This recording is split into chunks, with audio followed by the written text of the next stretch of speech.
اس نشست کے اعتبار سے میرا الوداعی تحفہ ہے آپ کے لیے،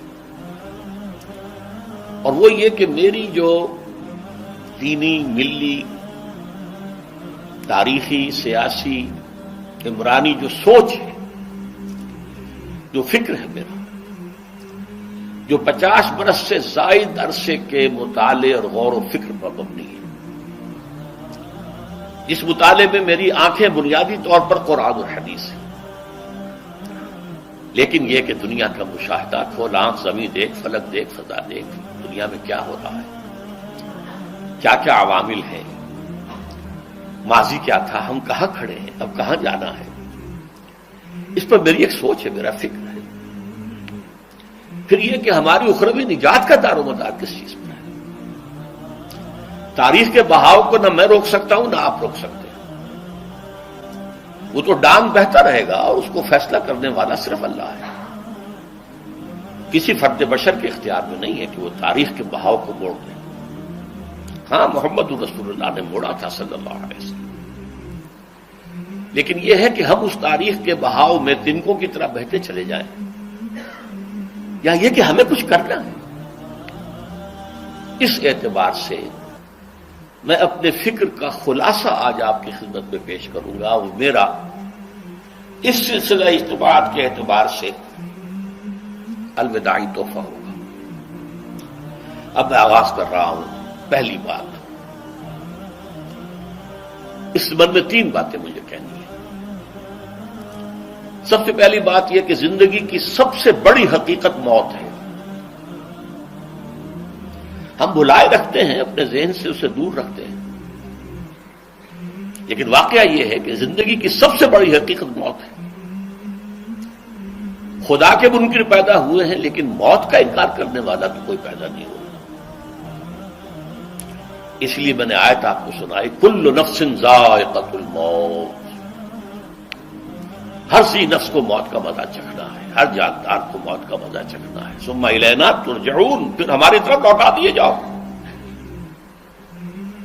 تو زندگی کی سب سے اہم حقیقت موت، اور موت کے بعد رجوع اللہ،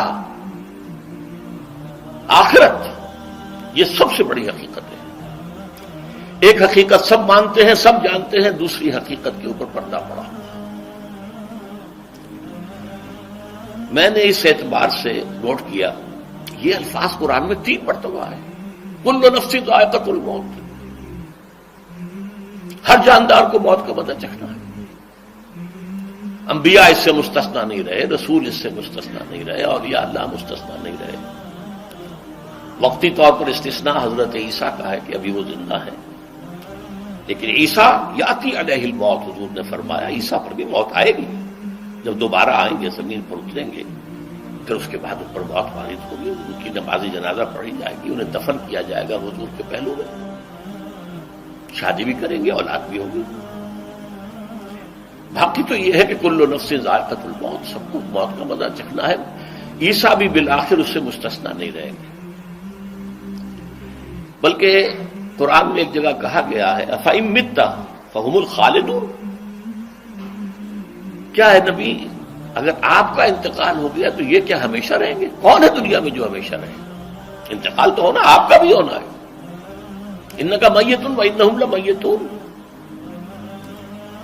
یہ تو مختصر ترین الفاظ تھے۔ اس سے آگے بڑھیے، سورہ انبیاء میں فرمایا کل نفس ذائقۃ الموت وَنَبْلُوكُمْ بِالشَّرِّ وَالْخَيْرِ فِتْنَةً وَإِلَيْنَا تُرْجَعُونَ، ہر جاندار کو موت کا مزہ چکھنا ہے، اور اس سے پہلے پہلے ہم تمہیں آزماتے رہیں گے، خیر کے ذریعے بھی، بھلائی دے کر، صحت دے کر، دولت دے کر، اولاد دے کر، شہرت دے کر، اور برائی کے ذریعے سے بھی، تنگ دستی دے کر، بے عزتی دے کر، اہانت دے کر، ذلت دے کر،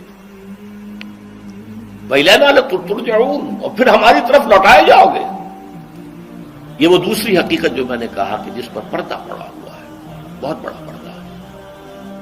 لوگ یہی سمجھتے ہیں کہ یہی دنیا کی زندگی ہے۔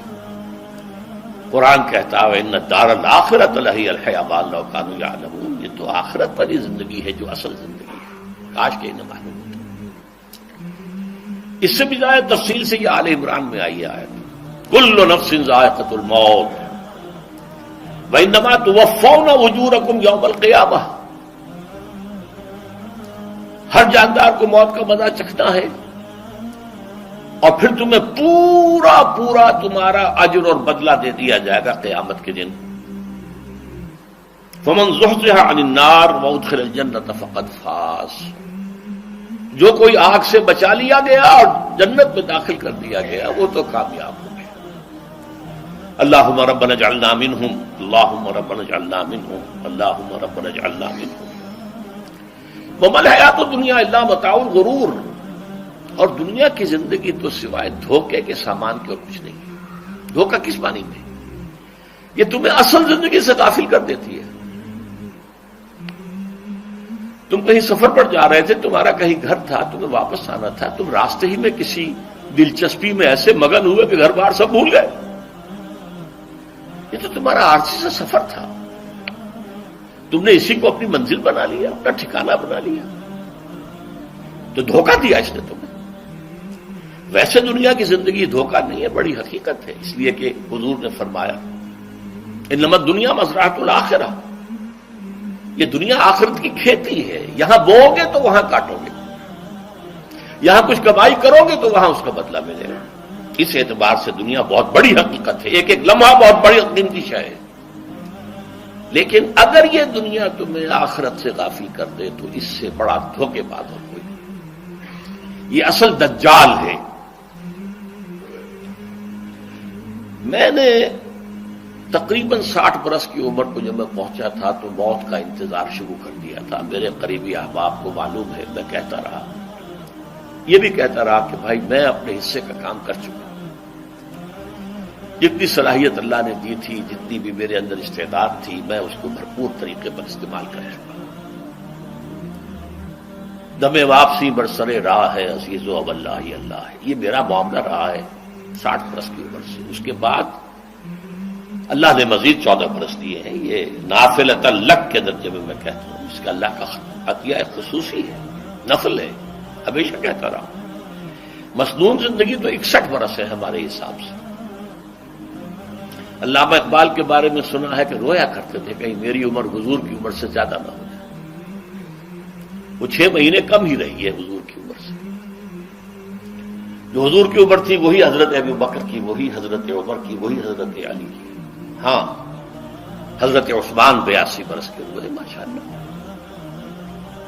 پھر یہاں کے مجددین میں سے وہی عمر حضرت شیخ احمد سرہندی کی، وہی شاہ ولی اللہ دہلوی کی۔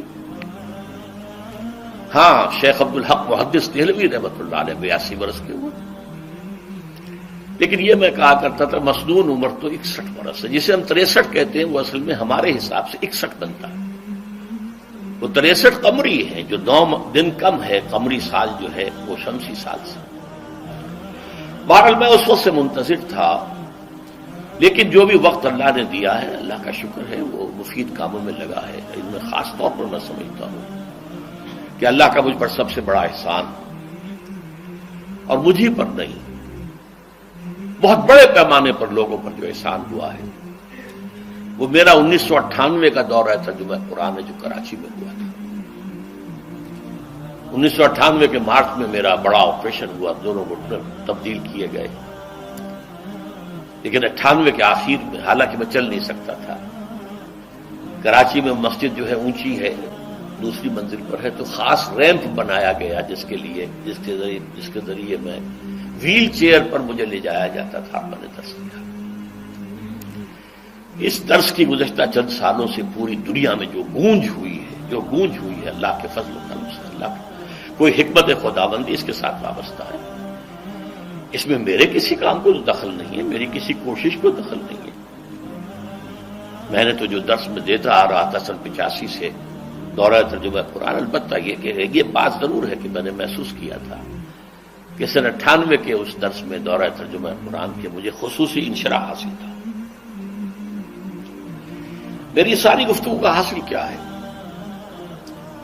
دیکھیے، نظریاتی تحریکوں کا تعلق اشخاص سے نہیں ہوتا، ٹھیک ہے، کوئی اس کا داعی ہوتا ہے، کوئی اس کا مؤسس ہو جاتا ہے، کوئی اس کا آغاز کرنے والا ہوتا ہے، لیکن نظریاتی تحریک افراد سے وابستہ نہیں ہوتی۔ افراد آتے چلے جاتے ہیں اپنا اپنا حصے کا کام کر کے، جس کو جتنا مقدر ہے، جس کی جتنی اللہ تعالیٰ کی طرف سے توفیق ہے، وہ اپنا کام کرے گا، چلا جائے گا۔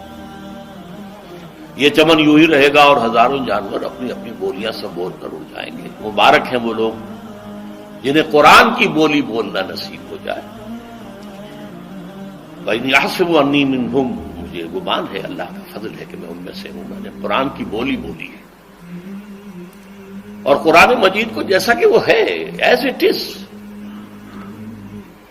اپنے کو مذمومہ خیالات، اپنے کوئی ذہن سے زائدہ نظریات کو میں نے اس میں دخل نہیں دیا، جسے انگریزی میں آپ آبجیکٹولی کہتے ہیں۔ خالص معروضی طور پر قرآن کو پڑھا، قرآن کو قرآن سے سمجھائے یا پھر سیرت رسول سے سمجھائے۔